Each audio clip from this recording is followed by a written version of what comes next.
The Midday News on 3FM 92.7. My name is Beatrice Adu. The news is also live on Kazmi 107.1 FM and across the country at 3news.com. Coming up in the next 30 minutes.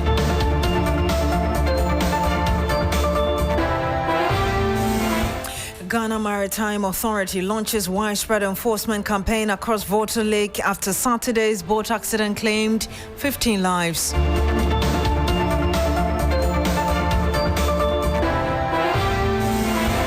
Also coming up, small-scale miners taskforce begins a clampdown on illegal mining activities. But is this illegal? This afternoon, we'll be engaging the National Anti-Illegal Mining Operations Secretariat, NIMOS.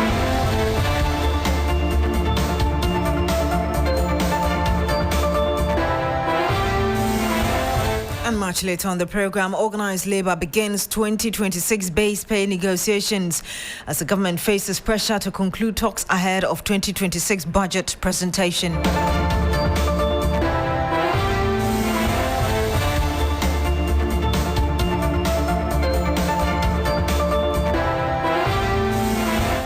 Thank you very much for joining us this afternoon. Now, one person has been confirmed dead following chieftaincy clashes between two communities in the Ahanta West municipality.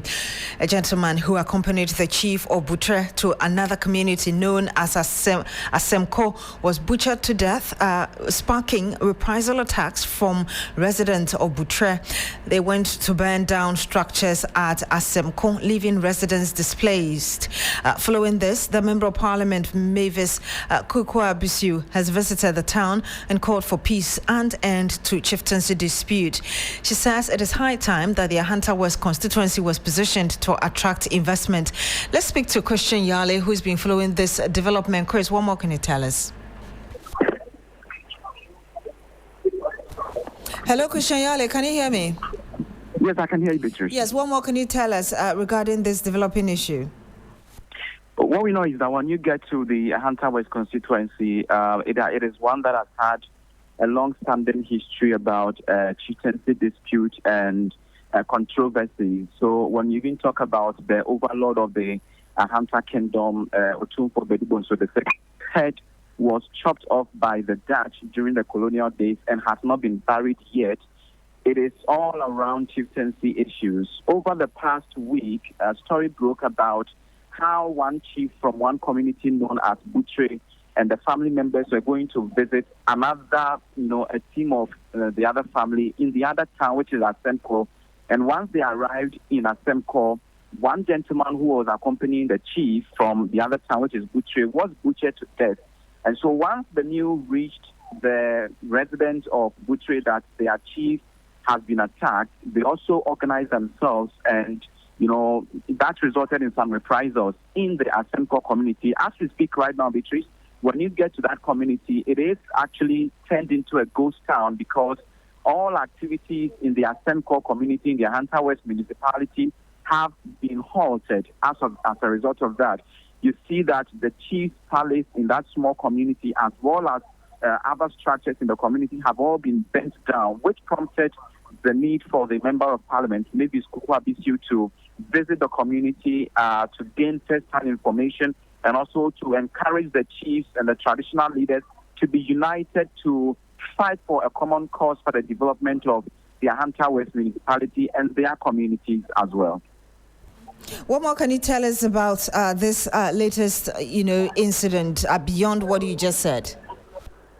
Yes, what we know also is that Ahanta West carries and hosts a lot of companies, so Mantrack and a lot of those mining companies are situated in, and you can even mention it as the Ahanta land from Esikado Keten all the way to the Ahanta West community, getting closer to Takwan-Swaye municipality. And so as part of her visit, the MP has also appealed to these companies that are sited on the Ahanta land to contribute to the development of the area. You have some universities like the Takwari Technical University that have their satellite campus on the Ahanta West constituency, but you do not see the same development reflecting. However, you see more of the chieftaincy discrepancies and the conflict and the communal conflict that mostly retard growth in the area, and she is, for instance, determined, according to her, to more or less change all of this narrative to ensure that the constituency, which hosts the 3-point oil reserve and the rest, is giving the necessary facelift and development that it deserves, and not some of these ugly stories that tend to come out of the place. Thank you very much, Christian Yale. He's a parliamentary correspondent bringing us an update on this very issue. Let's listen to the Member of Parliament for the area as he just told us, Mavis Kukwa Bisu, speak exactly on this development. Telling them that it's about time we stop. We've killed each other enough. The youth have suffered. Now, this town, when you come here, the old men are gone. The old ladies, they are fled. The children, they are supposed to be in school. Today's Monday. They are not here. They are all somewhere in the neighboring communities. It is not fair even for the kids because of adults' action or something. So I think that it's about time we stop and then start sacking them and telling them that in the end, everything belongs to God. It doesn't belong to us. Whether you fight or not, you die and leave it. So we should allow peace in Ahanta West. We should allow unity to foster in Ahanta West. So that if somebody has their penny or pound or cedis and they want to come and invest in Ahanta West, they will feel free to come. Because right now, if somebody hears about this and they have plans of coming to Ahanta West, they won't come. I was talking to some of you guys earlier that look at the beautiful beach that we have. Look at the islands. These things can be turned in tourism to make money for Ahanta West. Why are we destroying it? So I'll just end here. And you had the Member of Parliament for Ahanta West, Mavis Kukwa Bisu. Earlier you heard our parliamentary correspondent Christian Yale.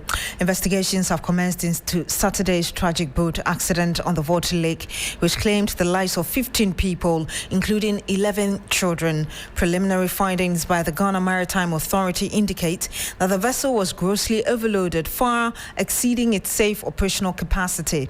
The incident occurred around 1:30 p.m. on the 11th of October near Ketekache in the Oti region. The boat was carrying passengers returning from a funeral in Okuma to Bovima, both in the Krache West district, when it capsized.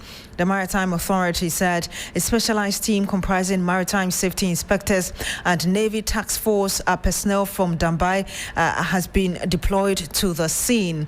Meanwhile, the authority has announced a comprehensive enforcement campaign across the Volta Lake to ensure strict compliance with maritime safety. And we'll be bringing you more on this. You're still here on the Midday News on 3FM 92.7, 8 minutes past the hour of 12. Stay with us. Hello, Ghana. It's a new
Now, the fight against illegal mining, popularly known as GALAMSEY, appears to be taking a new turn with fresh measures and interventions from the government and related agencies.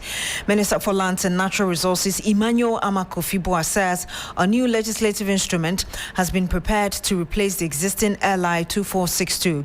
In an interview on Hot Issues, the minister explained that the new regulation, expected to be approved by Parliament when it reconvenes, will strengthen the government effort to combating illegal mining. I'm very happy to tell you that within 9 months, we are 90% complete in terms of basically changing completely our laws, the mining law at 703.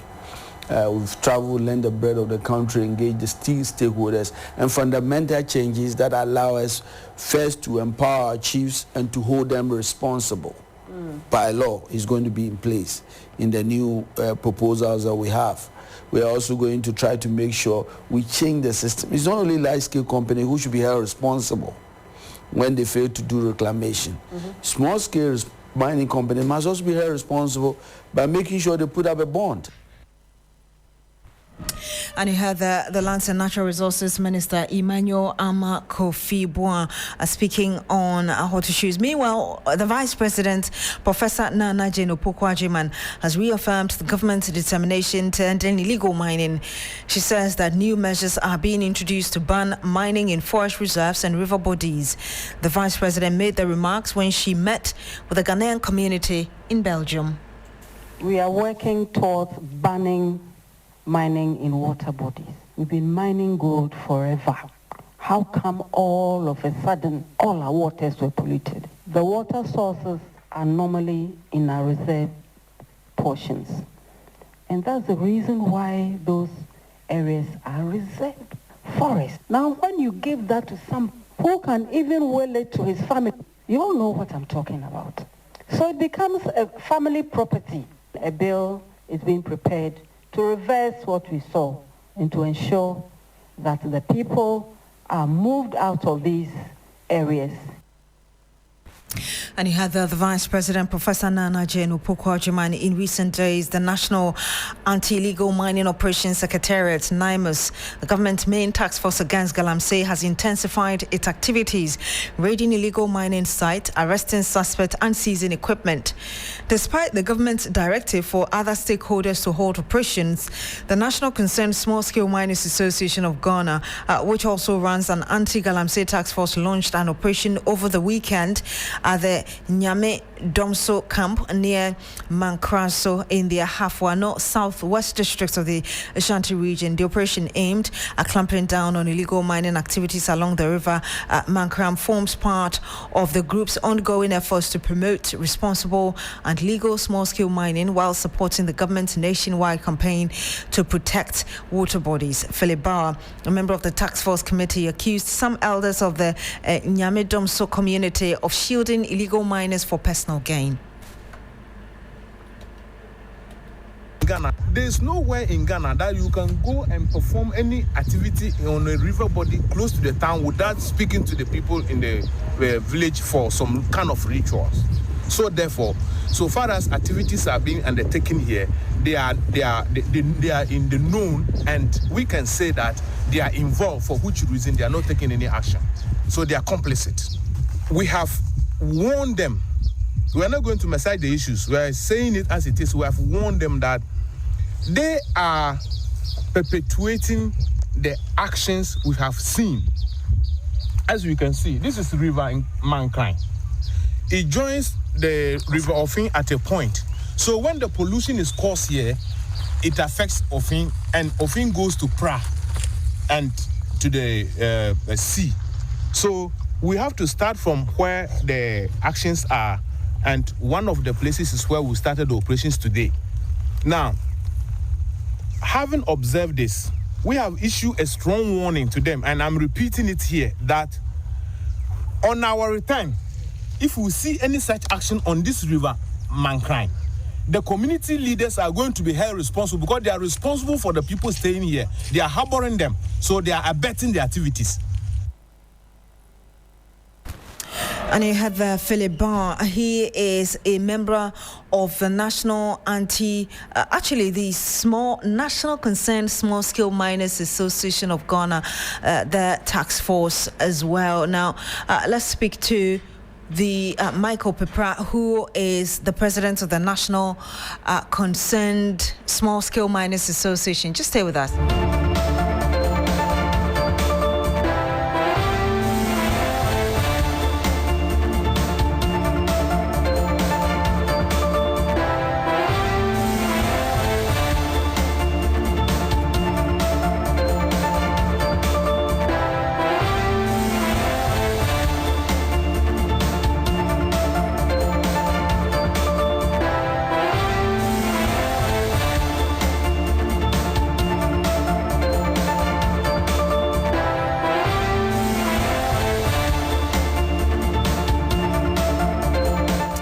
And you're still here on the Midday News on 3FM 92.7. Let's speak to Pakwasi Shandov. He speaks for the Lands Ministry. Good afternoon to you, sir. Thank you very much for joining us. Yeah, it's a pleasure. Good afternoon. Yes, I don't know whether you heard about the small-scale miners and their task force as well going into the forest in clear breach of what the Lands Ministry has proposed. I'm just wondering what your reaction will be to this.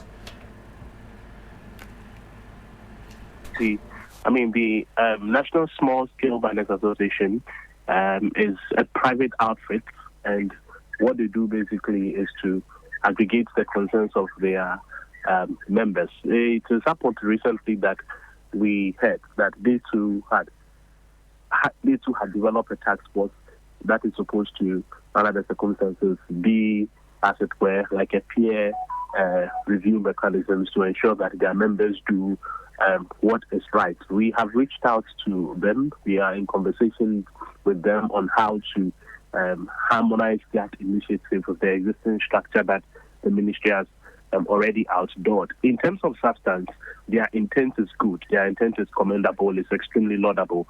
What, however, we do not want is a multiplicity of outfits that would be seeking to do the same thing, especially when already there is an authorized structure, the National Anti-Illegal Mining Operations Secretariat. But like I said, the intent is good, and so we have had conversations with them on how best to collaborate so that we do not have, as it were, too many outfits seeking to do the same thing. So how best to collaborate? So do I hear you say that you want them off for 9 months exclusively to do the work, as we heard earlier? A collaboration is not the same as kicking a party off. That is your own deduction. I am saying that we are in conversations with them because the substance and the thrust and essence of their initiative is commendable. Ultimately, it would all culminate in government efforts to fight illegal mining. What you don't want, however, yes, I think I got Mr. Shandov, I think I got the explanation. What I'm asking is, if you ask of collaboration, are the men also going to be with the task force to work, or perhaps they are going to be in the background providing information, for instance, to NIMOS? Now, those details can only be concluded and provided after our conversation with them is finalized. What I'm saying is that we have taken note of their initiative, we have discussed and reached out to them, and so the outcome subsequently should be communicated.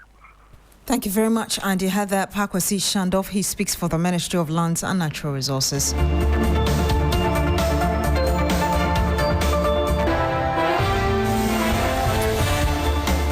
Now, this afternoon, there is good news at last for health workers. After months of agitation, the Health Minister, Kwabena Minta-Kando, has announced that the government will clear all outstanding salary arrears owed to nurses and midwives by November. Speaking at a press conference amid growing agitation from nurses unions across the country, the minister reviewed that the Ministry of Finance has received cabinet approval to release funds for payment. My colleague Noble Crosby-Annan is following this. He'll be joining us very shortly, but let's hear the Health Minister speak earlier at that press conference this morning. In the Ministry of Health, we inherited a situation where about 13,500 nurses and midwives had been recruited and posted without financial clearance. Out of the about 13,500, as I speak to you, about 7,000 out of the 13,500 are being paid. They are on the payroll and they are being paid. As I speak to you now, that about 6,500, that will add up to the 7,000 already being paid, making 13,500. That allowance, that's over 6,000. Cabinet has approved that with immediate effect, starting from November, the Minister for Finance must pay them. We recently had some junior doctors threatening to go on strike. They have started work without clearance, without salaries, without pay. Again, we collaborated with the Ministry of Finance And as I speak to you now, we have succeeded in getting them clearance, and they are being migrated onto the payroll. We had about 800 medical doctors who had finished their housemanship, but they were still at home without clearance. As I speak to you now, the Ministry of Finance has issued clearance, and all these medical doctors are going to start work with immediate effect. And with this one, our priority areas are in the rural areas. There were pharmacists who had completed their housemanship as far back from 2023 to 2024 who had not been paid. We inherited that. And those people have been paid. I am telling you what we inherited and what we have done about them and what we are doing about them. We had more than 17,000 rotational nurses, allied health professionals who also didn't have clearance as far as their rotation was concerned. By the grace of God, we have secured clearance for these more than 17,000 health professionals. That was not the only thing. There were issues about conditions of service. You've heard them before. And so we had to onboard them gradually, because you agree with me that we also have a country to govern. And you heard the Health Minister, Kwabena Minta-Kando. Noble Korsbianan is my colleague who followed this press conference. He joins us live on the line. Noble, if you can hear me, I know that the Minister also talked about his request for amnesty for some nurses queried for using inappropriate words against him during street protests. If you can tell us more about that. Well, you know that the protest by the health workers over the non-payment of their salaries, we saw in some of the videos some nurses are using some unpleasant words from the minister. But he's saying that he's a public servant, and if he's an appointee of President John Dramani Mahama, they must look up to President Mahama. And President Mahama stands for freedom of speech, right to demonstrate. These are some of the tenets that he stands for. If you are his appointee, you cannot frown on those things. So for him, he has nothing against anybody who demonstrates, but he's asking that they do the demonstration responsibly. But he's urging the Director General of the Ghana Health Service to temper justice with mercy. But this is also not to encourage anybody to act irresponsibly. These were his comments, and he's going to place a call to the Director General of the Ghana Health Service to know what to do about the situation. Thank you very much, Noble Korsbianan. Let's hear exactly what the Minister said on that as well. I do not want to sound as though I want to encourage indiscipline in the sector. I am a public servant. And if His Excellency John Dramani Mahama is your president, you must always look up to him. Freedom of speech, your right to demonstrate, divergent opinion, are some of the tenets His Excellency the President upholds so high. And so you cannot be his appointee and frown on those things. And so I have absolutely nothing against anybody who demonstrates. But of course, as I stated earlier on, let us do that responsibly. And so I'll urge the Director General of the Ghana Health Service to temper justice with mercy. This is not to encourage anybody to act irresponsibly.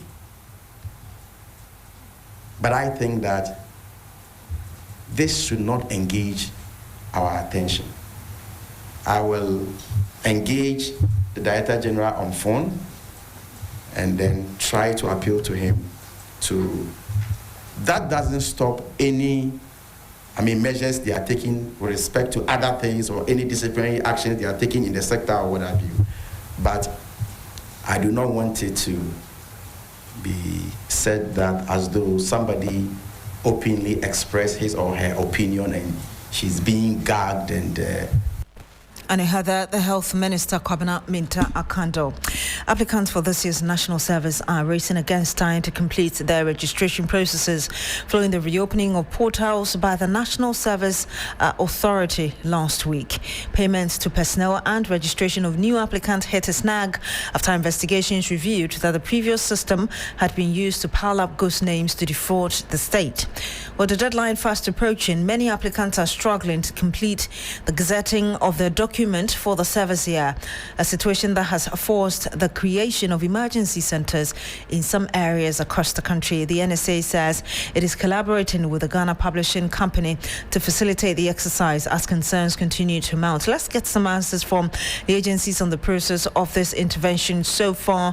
Lantam Papanko is head of public relations at the Ghana Publishing Company. Good afternoon to you, sir. I hope I got your name correctly.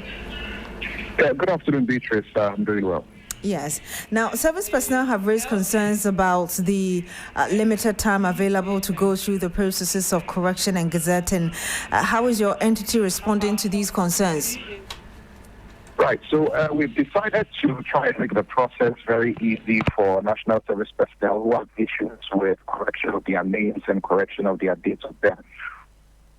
Before you're able to do it, you have to walk to the office of Ghana Publishing Company or go to the post office where you are. That is our offices in Accra and in Kumasi or at any post office. But because of the situation we are faced with, and we want to make it easier for personnel to be able to do these corrections and also register on time, we are collaborating with the National Service, our gazetting services, right to their premises here in Accra and also in Kumasi.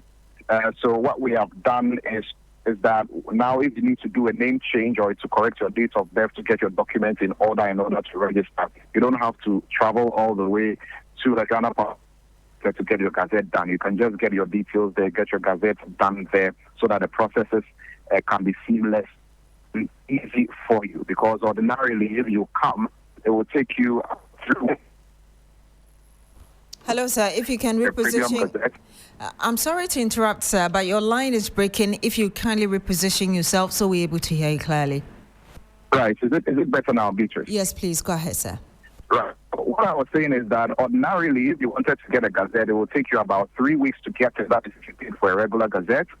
If you paid for a premium gazette, it will take you 3 days. If you pay for a premium plus, take you 24 hours. But what we have done now is that bringing the gazetting services to the offices of the NS in Accra and Kumasi, we're able to do it for you within the shortest possible time. That is just 1 week, at a factory, just to make sure that the process is very easy for you or for anybody who needs to register for the national service.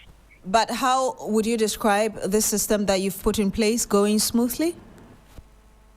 So far, I think we have a desk here at the National Service Authority, both in Accra and Kumasi. I'm currently at the National Service Authority office in Accra, taking a look at the process and supervising the process. And so far, it's going smoothly. There are quite a number of people who need these gazetting services. And so it tells you how crucial it was for the Ghana Publishing Company Limited to step in together with the National Service Authority to make this happen, to make the processes easy for would-be national service personnel. Thank you so much for speaking to us, sir. Thank you very much, Beatrice. And you had the Lantam Papanko. He is head of public relations at the Ghana Publishing Company. My name is Beatrice Adu. Thank you very much for joining us on the Midday News today on 3FM and 92.7.